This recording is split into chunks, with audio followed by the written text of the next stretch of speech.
அரசியல் வாசகர்களுக்கு வணக்கம். நாங்கள் தொடர்ந்து ஒவ்வொரு தொகுதிகளுக்கான ஆய்வில் எடுத்துக்கிட்டு இருக்கிறோம். இப்போ 4 தொகுதிகள் முன்னாடி பார்த்துருந்தோம்.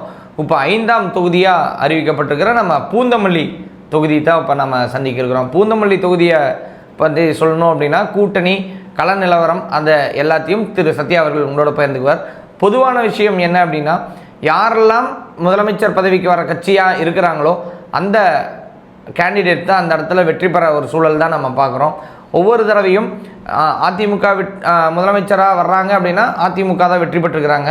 திமுக வசம் அந்த தேர்தல் இருக்குது அப்படின்னா திமுக தான் வந்திருக்கிறாங்க அப்படிங்கிறத நம்ம பார்க்குறோம். பெருவாரியான யங்ஸ்டர்ஸ் இருக்கக்கூடிய இந்த தொகுதி அப்படிங்கிறதையும் நம்ம பார்க்குறோம். ஸோ இதில் எந்த கட்சிக்கு எந்த சதவீத வாக்குகள் இருக்குது, இப்போ புதிதாக வரக்கூடிய கட்சிகள் அதுக்கான மாற்றத்தை தருமா அப்படிங்கிறத சத்யா அவங்கள்ட்ட பகிர்ந்துக்குவார். நேயர்கள் அனைவருக்கும் வணக்கம். தினேஷ் அவர் சொன்ன மாதிரி பார்த்தீங்கன்னா, எந்த கட்சி வெற்றி பெறுதோ அந்த கட்சி தான் அந்த தொகுதியை பிடிக்குது. அதாவது பார்த்தீங்கன்னா ஆட்சி அமைக்கிற கட்சி தான் பூந்தமல்லி தொகுதியை பிடிக்குது.